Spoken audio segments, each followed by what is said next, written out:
Ladies and gentlemen, welcome to Spinning Back Clique, where each week on MMA Junkie, we take you on a quick spin through the week's news. Joining me this week are Danny Segura, Gorgeous George, and Goes. And we've got plenty on the docket to talk about this week. So let's get straight into it. And the big news of the week came before the fights on Saturday when it emerged that perennial middleweight contender Yoel Romero has surprisingly been released by the UFC. Now, he's 43 years of age, but he's been there or thereabouts among the world's top 85ers. So to kick things off this week, guys, let us know where you think or what you think would be the next best move for the Soldier of God as he looks to continue his MMA career. We'll put 3 minutes on the clock to kick things off.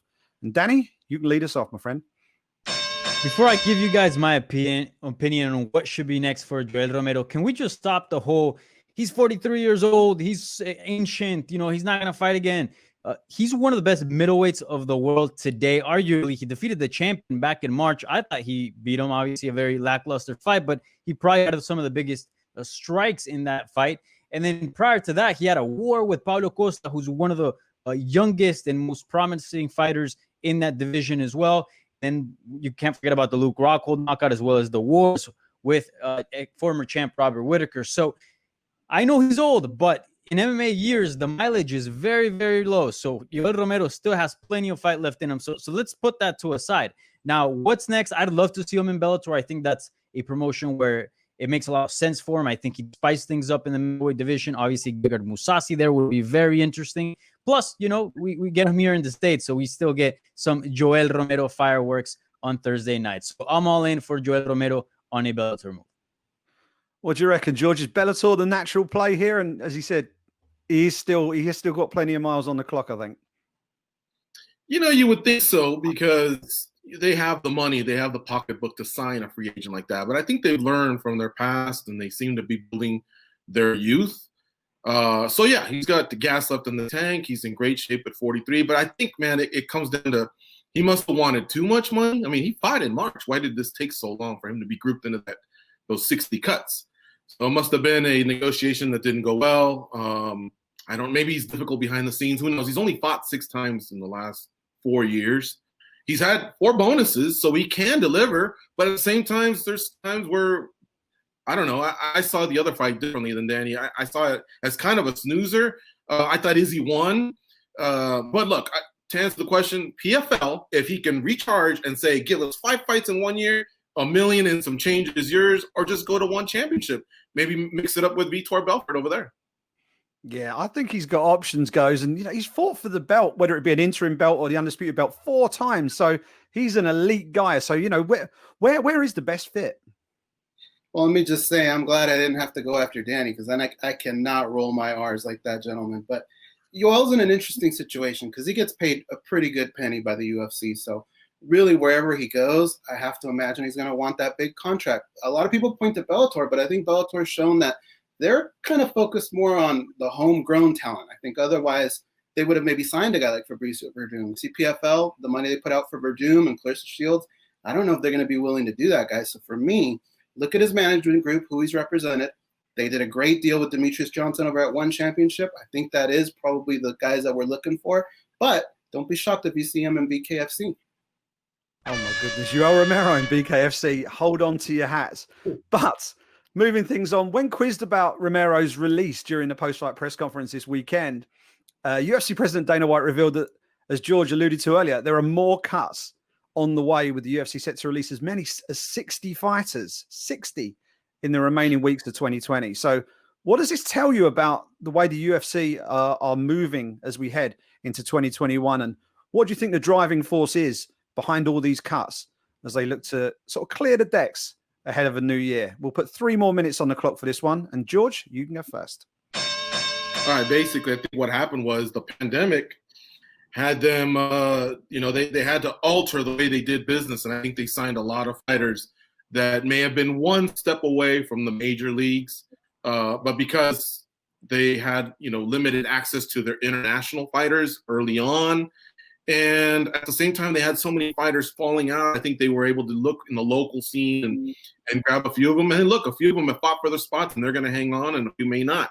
But I think that's what happened. Between that and Dana White Contender Series, where we're averaging like 2, maybe even 3 per week, mean, that's 30 extra fighters right there. So, you know, at the end of the day, they just need to trim, I think, a little bit of that off.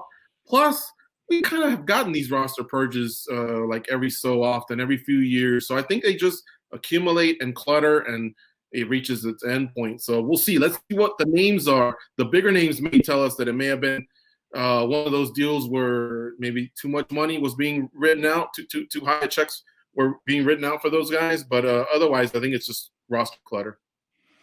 What do you reckon, Goes? And is Yoel Romero going to be the biggest name of those 60 that we're going to see depart the UFC, do you think? Yeah, I think he probably will be the biggest name. And that's kind of, George alluded to it, that's what we have to look out for, right? Who are these names that are being cut? No way about it. 60 fighters. I mean, that just shows how competitive the sport is right now. George is right. A lot of it has to do with fighters that they had to bring in to fill spots for fighters that couldn't make it. And Dana White's Contender Series. For the longest time, we've been sitting there going, where are these guys going to go? And where they have to take somebody's spot, right? All that is starting to happen now. So I think the names are really going to be decent names. And the thing that stands out for me that kind of hurts guys in all this is, how about the timing? Is now really the right time to kind of put 60 fighters out there on blast and not let them know what their future could be? I think they could have waited a little bit on something like that. And I think that's something that probably didn't need to be put out there like that. Yeah, it's a tough one. I mean, when is a good time to get let go? It's a tough one. Danny, what's your take on this?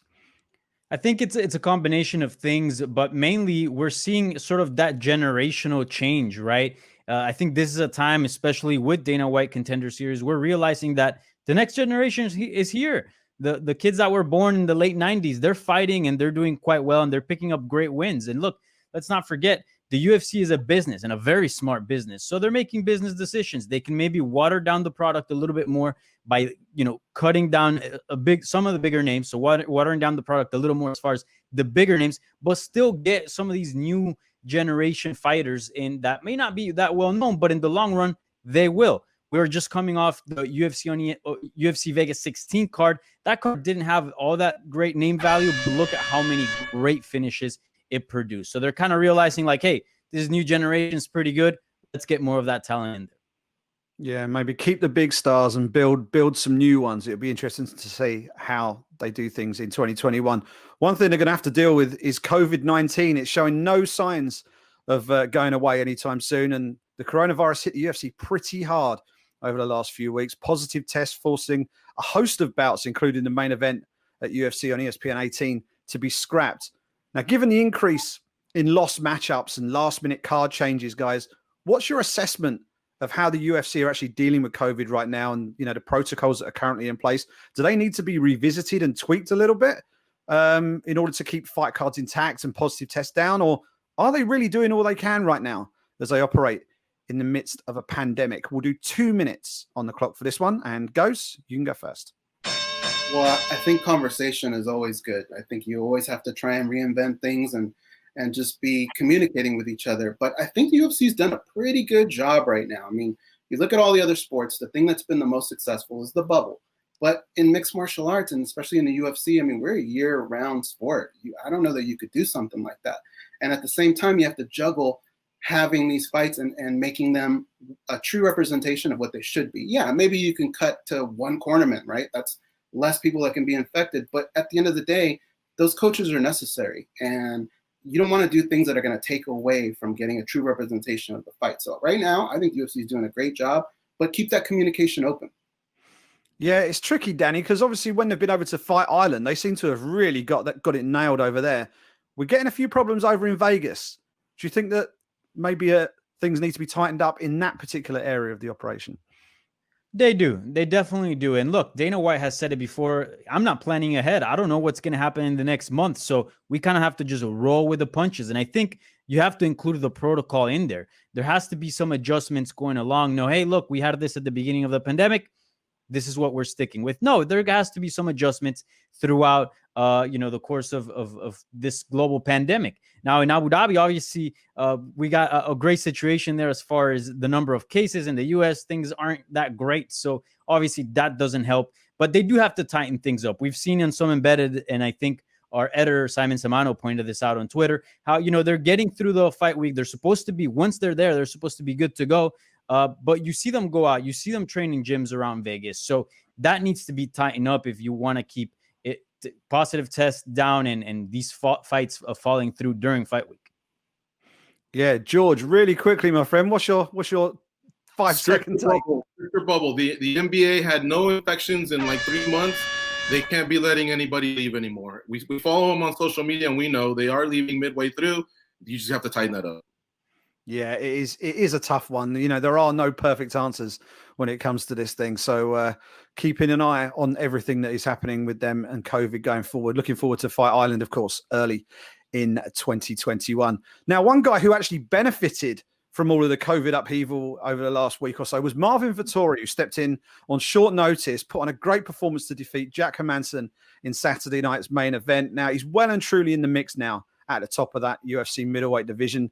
But how far away do you think he is from a potential rematch with the last man to beat him, Israel Adesanya, for that UFC middleweight title? Book his next fight for us, guys, and plot that path for Vittoris to get to a title shot at 185 pounds. We'll do 2 minutes on the clock. And Danny, you can lead us off. Look, I think that Jack Hermansson victory was great, and it proved what he already knew and what he was trying to tell people. He's one of the elite at 185 pounds. I don't think a title shot should be next. I think Robert Whittaker has a name in that listing. I think he's number one on top of that list. But I would say Marvin Vittoris is getting pretty close. I would like to see him against Paulo Costa, which was his original call out. I know he walked it back a little bit, but I think that fight makes all the sense in the world. And I think if he wins that one, then he'd be 5 fights in a row, 5 victories in a row. And I think then he would deserve a title shot. So I think Paulo Costa, that's the way to go. Yeah, George, he was struggling for momentum, Marvin Vittoris, but he's now got it. He's jumped in a short notice. He's got that momentum. What's next for him, do you think? If he takes the Paulo Costa fight, it would be a huge skin on his wall if he could beat Costa. However, with what Robert Whittaker has done in the middleweight division, like a 10-1 overall record, former champion, title defense, everything, and coming off 2 wins since the loss of his title, man, I would not want to go head up against him in terms of my resume versus his resume and see who's next. I think Whittaker is still there. So what do? You take out Whittaker. You know, if Israel is going to fight Blachowicz, then that might leave that opening for Whittaker. That's kind of where I would head. I think you want to take him out. What do you reckon, guys? Do you agree with that?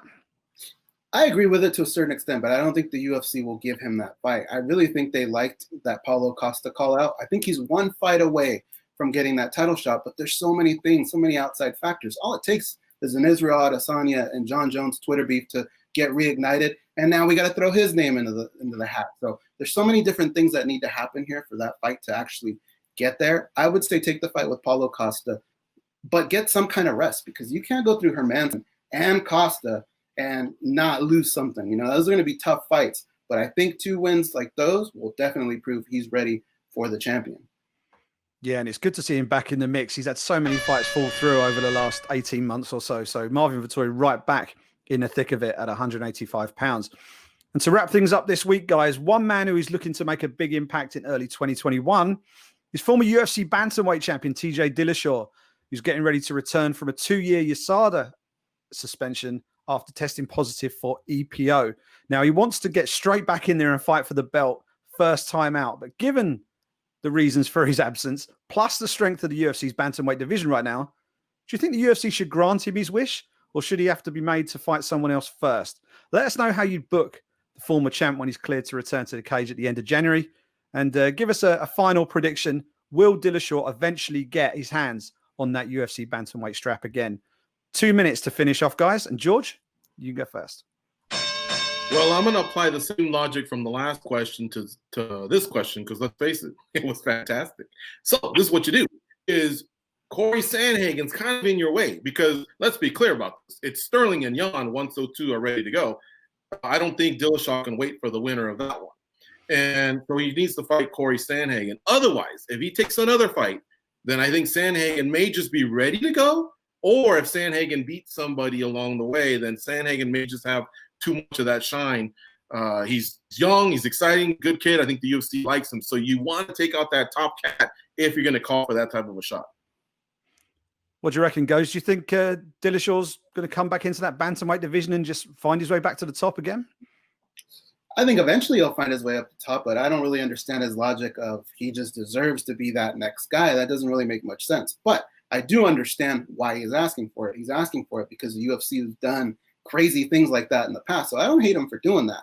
But really, realistically, he doesn't want a tune-up fight, but I think we do need to know where exactly he's at. And the type of fight that I think can do that is maybe the winner of Font and Moraes, something like that. I could see that being great stylistically, a good fight.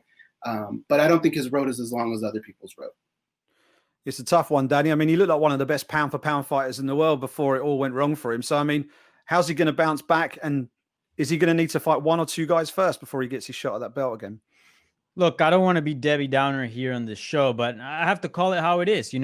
Yes, he was a pound for pound great when he was active, but he admitted he was an EPO. He's also serving a 2-year suspension from USADA, and we know 2 years away from the sport is a long time, especially in his weight division. So I have my doubts. I am skeptic about how he would look in a return to mixed martial arts. However, we know that he is great, so he could very well find himself in another title shot. The fight that I'd like to see is Frankie Edgar. Frankie Edgar obviously looked great at 135, defeating Pedro Munoz. And look, he's a legend of the sport. At some point in time, we kind of did wonder, hey, what happens if he fought TJ Dillashaw? That'd be kind of interesting. So I'm all in for TJ Dillashaw making another run at the title. I don't think he should get the next shot yet. So fight Frankie Edgar, fight a legend, and start there. Yeah, the bantamweight division absolutely stacked. Whoever he goes in there with next, it's going to be a huge fight. And that's all we got time for on this week's episode of Spinning Back Clique. A huge thank you to Danny Segura, to Gorgeous George, and to Goes, and to Kenny Hathaway for steering the ship behind the scenes. We have a packed slate of action this week. Bellator 254 on Thursday night, UFC 256 on Saturday night. And there's action from my neck of the woods. Cage Warriors are holding a triple header Thursday, Friday, Saturday from the York Hall in Bethnal Green, London. We will have coverage of all of the above on MMA Junkie this week. So keep it locked, and we'll catch up with you again next week. Hey sports fans, if you want to see more videos like this, check out some of our other ones right here. And if you like what you see, make sure to hit the subscribe button and stay tuned for more from USA Today Sports.